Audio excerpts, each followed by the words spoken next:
ನಮಸ್ಕಾರ, welcome to part 2 of 5 basic business principle. ಬನ್ನಿ ಇವತ್ತು ಮಾತಾಡೋಣ ಮೂರನೇ ಬೇಸಿಕ್ ಬಿಸ್ನೆಸ್ ಪ್ರಿನ್ಸಿಪಲ್ ಬಗ್ಗೆ. ಮೂರನೇ ಬೇಸಿಕ್ ಪ್ರಿನ್ಸಿಪಲ್ ಯಾವುದಪ್ಪ ಅಂತಂದರೆ break even point analysis. Break even point ಅಂದರೆ ಏನು? ಸಿಂಪಲ್. ನಿಮ್ಮ ಬಿಸ್ನೆಸ್ ಎಷ್ಟು ಸೇಲ್ ಮಾಡಿದ್ರೆ ನಿಮಗೆ ಲಾಸ್ ಆಗಲ್ಲ, ನಿಮಗೆ ಪ್ರಾಫಿಟ್ ಇರಲ್ಲ, ಬಟ್ ಈ ಸೇಲ್ ಮಾಡಿದ್ರೆ ಯು ಆರ್ ಸೇಫ್. ಆ ಮಂತ್ಗೆ ಪರ್ ಮಂತ್ಗೆ ಈ ಒಂದು ಸೇಲ್ ಮಾಡಿದ್ರೆ ಯುವರ್ ಬಿಸ್ನೆಸ್ ಇಸ್ ಸೇಫ್ ಅಂತ ತಿಳ್ಕೊಳ್ಳೋದು. ಇದನ್ನು ತಿಳ್ಕೊಳ್ಳೋಕ್ಕೆ 2 ವಿಧಾನ ಇದೆ. ಮೊದಲನೇ ವಿಧಾನ, ನೀವು ಫಾರ್ ಎಕ್ಸಾಂಪಲ್ ಸುಮಾರು ಪ್ರಾಡಕ್ಟ್ಸ್ ಇದೆ ನಿಮ್ಮ ಹತ್ರ, ಅಥವಾ ಸುಮಾರು ಸರ್ವಿಸಸ್ ಇದೆ ನಿಮ್ಮ ಹತ್ರ. ಎಷ್ಟು ಸರ್ವಿಸ್ ಮಾರಿದ್ರೆ, ಎಷ್ಟು ಪ್ರಾಡಕ್ಟ್ ಮಾರಿದ್ರೆ ನನ್ನ ಬಿಸ್ನೆಸ್ ಬ್ರೇಕ್ ಇವನ್ ಆಗುತ್ತೆ ಅಂತಲೂ ತಿಳ್ಕೊಬೋದು.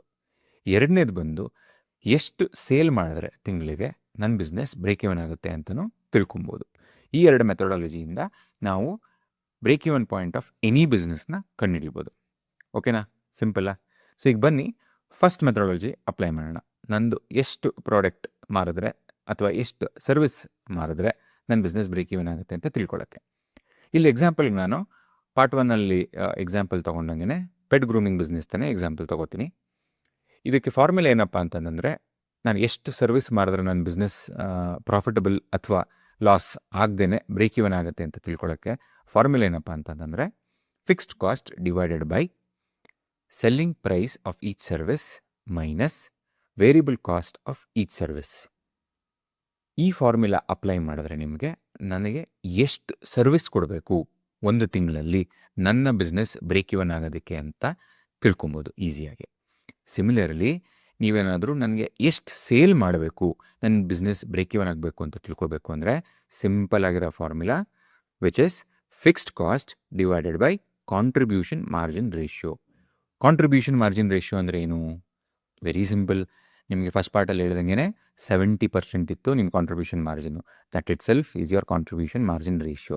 ಸೊ ನಿಮ್ಮ ಎಕ್ಸಾಂಪಲ್ ಹೇಳ್ತೀನಿ. ಫಿಕ್ಸ್ಡ್ ಕಾಸ್ಟು ನಿಮ್ಮದು ಅಗೇನ್ ಫಿಕ್ಸ್ಡ್ ಕಾಸ್ಟ್ ಅಂದ್ರೆ ಏನು? ನಿಮ್ಮ ಬಾಡಿಗೆ, ಸ್ಯಾಲ್ರಿ ಇದೆಲ್ಲ ಸೇರಿಸಿ ಒಂದು ವ್ಯಾಲ್ಯೂ ಇದೆ. ಫಾರ್ ಎಕ್ಸಾಂಪಲ್ 5 ಲಕ್ಷ ಇದೆ, ಡಿವೈಡೆಡ್ ಬೈ 70% ಮಾಡಿದ್ರೆ ಒಂದು ವ್ಯಾಲ್ಯೂ ಬರುತ್ತೆ. ಆ ವ್ಯಾಲ್ಯೂನೇ ನಿಮ್ಮ ಸೇಲ್. ಪ್ರತಿ ತಿಂಗಳು ಇಷ್ಟು ಸೇಲ್ ಮಾಡಿದ್ರೆ ನಿಮಗೆ ಲಾಸ್ ಆಗಲ್ಲ, ನಿಮಗೆ ಪ್ರಾಫಿಟು ಆಗಲ್ಲ. ಅಥವಾ ನಿಮಗೆ ಪ್ರಾಫಿಟ್ ಬೇಕು ಅಂದರೆ ಈ ಸೇಲ್ಗಿಂತ ಜಾಸ್ತಿ ಮಾಡಬೇಕು. Simple methodology. ಸಿಂಪಲ್ ಆಗಿದೆ ಅನ್ಕೊತೀನಿ, ಈಸಿಯಾಗಿ ಅರ್ಥನೂ ಆಯಿತು ಅಂತ ಅನ್ಕೊತೀನಿ. ಈಗ ನಿಮ್ಗೆ ಇನ್ನೊಂದು ಹೇಳಬೇಕು ಅಂತಂದರೆ, ಪಾರ್ಟ್ 1 ಹೇಳಿದೆ ನಾನು ಬಿಸ್ನೆಸ್ ಸಸ್ಟೆನೆನ್ಸ್ ಬಡ್ಜೆಟ್ ಹೆಂಗೆ ಕ್ಯಾಲ್ಕುಲೇಟ್ ಮಾಡೋದು ಅಂತ ಮುಂದೆ ಹೇಳ್ತೀನಿ ಅಂತ. So business sustenance budget calculate ಮಾಡೋದಕ್ಕೂ ಈ BEP ಬೇಕಾಗುತ್ತೆ, ಬ್ರೇಕ್ ಇವನ್ ಪಾಯಿಂಟ್ ಅನಾಲಿಸಿಸ್ ಮಾಡಬೇಕಾಗತ್ತೆ. ಸೊ ಈಗ ನಿಮಗೆ ಗೊತ್ತಾಯಿತು ನನಗೆ 5 ಲಕ್ಷ ಖರ್ಚಿದೆ ಅಂತಂದರೆ 70% ಗ್ರಾಸ್ ಮಾರ್ಜಿನ್ ಇದೆ ಅಂತಂದರೆ ನನಗೆ ಇಷ್ಟು ಸೇಲ್ ಮಾಡಲೇಬೇಕು ಅಂತ.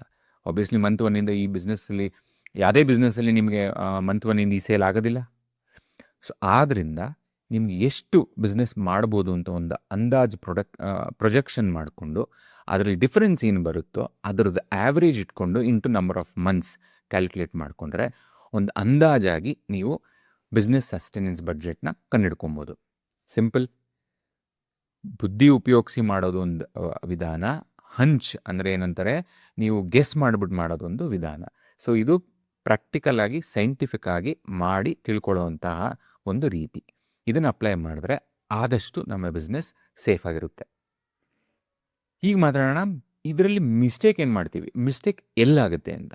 First of all, maximum individual business owner ಈ ಒಂದು ಕನ್ಸ್ಟ್ರಕ್ಟ್ನ ಮಾಡ್ಕೊಳ್ಳೋಕ್ಕೆ ಹೋಗಲ್ಲ. ನನ್ನ ಬಿಸ್ನೆಸ್ ಯಾವ ಪಾಯಿಂಟಲ್ಲಿ ಪ್ರಾಫಿಟಬಲ್ ಆಗುತ್ತೆ, ಯಾವ ಪಾಯಿಂಟಲ್ಲಿ ಪ್ರಾಫಿಟಬಲ್ ಆಗಿರಲ್ಲ ಅಂತ ನೋಡ್ಲಿಕ್ಕೆ ಹೋಗಲ್ಲ. ನೋಡಿದ್ರೂ ಒಂದು ಅನುಭವ, ಇನ್ನೊಬ್ಬರು ಅನುಭವ ಕೇಳ್ಕೊಂಡು ಪ್ಲ್ಯಾನ್ ಮಾಡ್ತಾರೆ, ಅಥವಾ they don't even look into it. ಮಾಡೋಣ ಬಿಡು, ಏನು ಇಷ್ಟು ದುಡ್ಡಿದೆ ನನ್ನ ಹತ್ರ, ಮ್ಯಾನೇಜ್ ಮಾಡಿಬಿಡ್ತೀನಿ ಅನ್ನೋ ಒಂದು ಗಟ್ ಫೀಲಿಂಗಲ್ಲಿ ಬಿಸ್ನೆಸ್ ಶುರು ಮಾಡ್ತಾರೆ. ಅಲ್ಲೇ ಮೊದಲನೇ ಮಿಸ್ಟೇಕ್ ಶುರು ಆಗುತ್ತೆ. ಸೊ BEPಲಿ ಫಸ್ಟ್ ಮಿಸ್ಟೇಕ್ ಆಗೋದೇ ಇದು, ಮಾಡೋಕ್ಕೆ ಹೋಗಲ್ಲ. ಸೆಕೆಂಡ್ ಮಿಸ್ಟೇಕ್ ಯೂಶ್ಲಿ ಎಲ್ಲಾಗುತ್ತೆ ಅಂತಂದರೆ, ಈಗ ನಿಮ್ಮ ಹತ್ರ ಹಲವಾರು ಸರ್ವಿಸ್ ಇರುತ್ತೆ ಅಥವಾ ಹಲವಾರು ಪ್ರಾಡಕ್ಟ್ ಇರುತ್ತೆ, ಹಲವಾರು ಪ್ರಾಡಕ್ಟ್ಗೆ ಹಲವಾರು ಪ್ರೈಸಿಂಗ್ ಇರುತ್ತೆ. ಸೊ ನಾವೇನು ಮಾಡ್ತೀವಿ, ಯೂಶ್ಲಿ ಎಲ್ಲ ಪ್ರೈಸಿಂಗು ತೊಗೋತೀವಿ, ಅದರ ಆ್ಯಾವ್ರೇಜ್ ಕಂಡುಹಿಡ್ಕೊತೀವಿ, ಅದನ್ನು ನಾವು ಫಾರ್ಮುಲಾದಲ್ಲಿ ಯೂಸ್ ಮಾಡ್ತೀವಿ. ಇದರಿಂದ ನಮ್ಮ ಅಕ್ಯುರಸಿ ಹೋಗುತ್ತೆ, ಒಂದು 20% ಅಕ್ಯುರಸಿ ಹೋಗುತ್ತೆ, which is also a big gap, which will become a big gap in our business.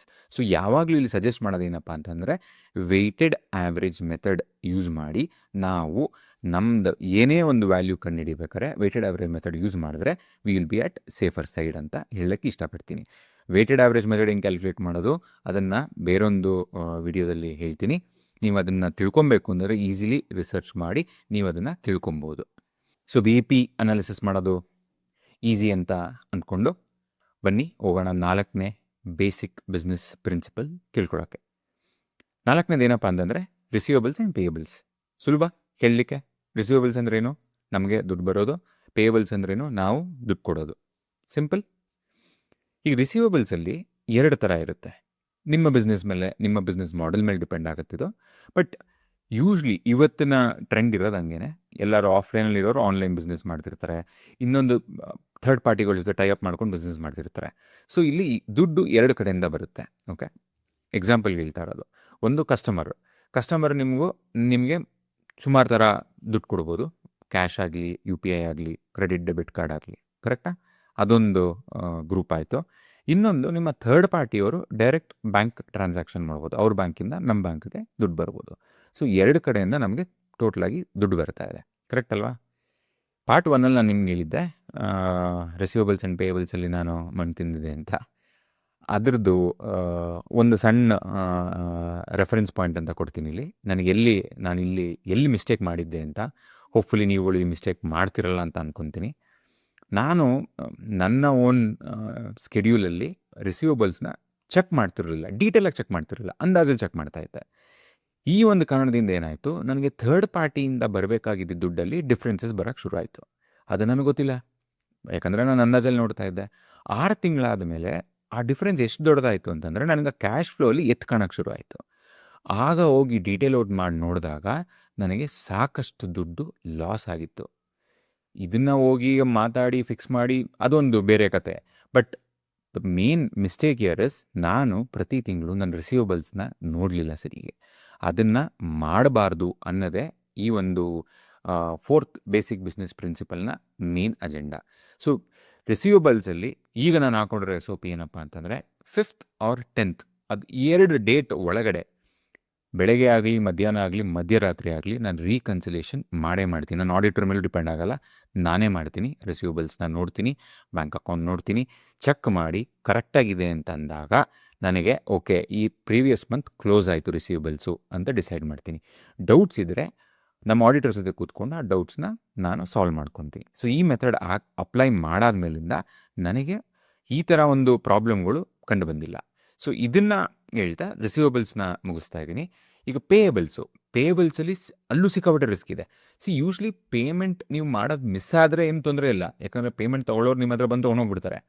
ಇಲ್ಲೆಲ್ಲಿ problem ಬರುತ್ತೆ, ನಾನು ಅನುಭವದಲ್ಲಿ ನೋಡಿರೋದು ಹೆಂಗೆ ಅಂತಂದರೆ, ಈಗ ನನ್ನ ಒಂದು ಕಂಪ್ನೀಲಿ 30 ಜನ ಕೆಲಸ ಮಾಡ್ತಾರೆ. ಅದರಲ್ಲಿ ಒಬ್ಬ ಪರ್ಚೇಸಿಂಗಿಗೆ ಅಂತಲೇ ಇದ್ದಾನೆ. ಆ ಹುಡುಗ ಏನಾದರೂ ಒಂಚೂರು ಗೋಲ್ಮಾಲ್ ಮಾಡಿದ್ರೆ ನನಗೆ ಗೊತ್ತಾಗೋದಿಲ್ಲ. ಅದನ್ನು ತಿಳ್ಕೊಳ್ಳೋದಕ್ಕೆ ಅಂತಲೇ ಕೆಲವೊಂದು ಪ್ರೊಸೆಸ್ಗಳನ್ನ ಹಾಕಬೇಕಾಗತ್ತೆ. ಆ ಪ್ರೊಸೆಸ್ ಹಾಕಿ ಫಾರ್ ಎಕ್ಸಾಂಪಲ್ ಅದಕ್ಕೂ ಹೇಳ್ತೀನಿ. ಈಗ ಒಬ್ಬನಿಗೆ ಆರ್ಡರ್ ಕೊಡಬೇಕು ಏನಾದರೂ ಅಂತಂದರೆ, ಪದಾರ್ಥನ ಬೈ ಮಾಡೋದಕ್ಕೆ ಒಂದು ಬೇಸಿಕ್ ಪರ್ಚೇಸ್ ಆರ್ಡರು ಕ್ರಿಯೇಟ್ ಮಾಡಬೇಕು. ಅದಕ್ಕೆ ನನ್ನ ಅಪ್ರೂವಲ್ ತೊಗೊಬೇಕು. ಅದನ್ನು ವೆಂಡರ್ ಕೊಟ್ಟು ಮೆಟೀರಿಯಲ್ ತರಿಸ್ಕೊಂಡು ರಿಸೀವ್ ಮಾಡಿದವ್ರು ಯಾರು ಅವ್ರ ಸಿಗ್ನೇಚರ್ ಹಾಕಿ ಬಿಲ್ ಸಬ್ಮಿಟ್ ಆದಾಗ with PO with received proof ನಮಗೆ ಕೊಟ್ಟ ಮೇಲೆ ನಾನು ಅದನ್ನು ಸೈನ್ ಮಾಡಿದ ಮೇಲೇ ಪೇಮೆಂಟ್ ಆಗುತ್ತೆ. ಈ ಒಂದು ಪ್ರೊಸೆಸ್ನ ಅಪ್ಲೈ ಮಾಡಿರೋ ಕಾರಣಕ್ಕಾಗಿ ನನಗೆ ಆ ಒಂದು ಪೇಯಬಲ್ಸಲ್ಲಿ ಅಷ್ಟು ಪ್ರಾಬ್ಲಮ್ ಕಾಣಿಸಿಲ್ಲ. ಬಟ್ ಸುಮಾರು ಜನ ಅದನ್ನು ಮಾಡಲ್ಲ, ಅದನ್ನು ಅಂದಾಜಲ್ಲಿ ನಡೆಯುತ್ತೆ. ಯಾವಾಗ ಇದು ನಡೆಯುತ್ತೆ? ನಮ್ಮಂಥ ಇಂಡಿವಿಜುವಲ್ ಬಿಸ್ನೆಸ್ ಓನರ್ಸಿಂದ ನಡೆಯುತ್ತೆ. ಸೊ ಈ 2 ತಪ್ಪುಗಳನ್ನ ನಾವು ಕಣ್ಣಿಟ್ಟು ನೋಡಿಕೊಂಡ್ರೆ ನಮ್ಮ ಬಿಸ್ನೆಸ್ಸಲ್ಲಿ ಆಗೋ ಲಾಸ್ನ ನಾವು ತಡೀಬೋದು. ಬನ್ನಿ ಮಾತಾಡೋಣ ನಮ್ಮ 5ನೇ ಬೇಸಿಕ್ ಬಿಸ್ನೆಸ್ ಪ್ರಿನ್ಸಿಪಲ್ ಬಗ್ಗೆ. ಏನಪ್ಪ ಇದು ಅಂತಂದರೆ ಕ್ಯಾಶ್ ಫ್ಲೋ ಅಂದರೆ ಏನು? ಸಿಂಪಲಾಗಿ ಹೇಳಬೇಕು ಅಂತಂದರೆ, ನಿಮ್ಮ ಬಿಸ್ನೆಸ್ಸಲ್ಲಿ ಎಷ್ಟು ದುಡ್ಡು ಬರ್ತಾ ಇದೆ, ನಿಮ್ಮ ಬಿಸ್ನೆಸ್ಸಲ್ಲಿ ಎಷ್ಟು ದುಡ್ಡು ಹೋಗ್ತಾ ಇದೆ ಅಂತ ನೋಡ್ತಾ ಇದ್ದೀರಾ? ಇದು ಯಾವಾಗ್ಲೂ ನಿಮಗೆ ಬರ್ತಾ ಇರೋ ದುಡ್ಡು ಹೋಗ್ತಾ ಇರೋ ದುಡ್ಡಕ್ಕಿಂತ ಜಾಸ್ತಿ ಇರಬೇಕು. ಆವಾಗಲೇ ಪಾಸಿಟಿವ್ ಕ್ಯಾಶ್ ಫ್ಲೋ ನಮ್ಮ ಬಿಸ್ನೆಸ್ಸಲ್ಲಿ ಜನ್ರೇಟ್ ಆಗಿದೆ ಅಂತ ಅರ್ಥ. ಕರೆಕ್ಟಾ? ಸಿಂಪಲಾಗಿ ನೋಡಬೇಕು ಅಂತಂದರೆ ಇದರಿಂದ ಏನು ನಮಗೆ ಅಡ್ವಾಂಟೇಜ್ ಆಗೋವಂಥದ್ದು? ನಮಗೆ ಪಾಸಿಟಿವ್ ಕ್ಯಾಶ್ ಫ್ಲೋ ಇದೆ ಅಂತಂದರೆ ನಾವು ನಮ್ಮ ಬಿಸ್ನೆಸ್ನ ಇನ್ನೂ ಚೆನ್ನಾಗಿ ಗ್ರೋ ಮಾಡ್ಬೋದು ಅಂತ ಒಂದು ಇಂಡಿಕೇಶನ್ ಸಿಗುತ್ತೆ. 2ನೇದು, ನಿಮ್ಮ ಒಂದು ಬಿಸ್ನೆಸ್ಸಲ್ಲಿ ಏನೇ ಬಡ್ಜೆಟಿಂಗ್ ಮಾಡಬೇಕು ಅಂದ್ರೂ ಫ್ಯೂಚರ್ಗೆ ಭಾಳ ಅನುಕೂಲ ಆಗುತ್ತೆ. ಕರೆಕ್ಟಾ? ಬಟ್ ಇಲ್ಲಿ ಕಾಮನಾಗಿ ಮಿಸ್ಟೇಕ್ ಮಾಡೋದಿಲ್ಲಿ ಕ್ಯಾಶ್ ಫ್ಲೋಲ್ಲಿ ಡೀಟೇಲ್ ಆಗಿ ನೋಡೋಕ್ಕೆ ಹೋಗಲ್ಲ. ಅಗೇನ್ ಇಗ್ನೋರೆನ್ಸ್, ಅಗೇನ್ ಡೀಟೇಲಿಂಗ್ ಮಾಡಲ್ಲ.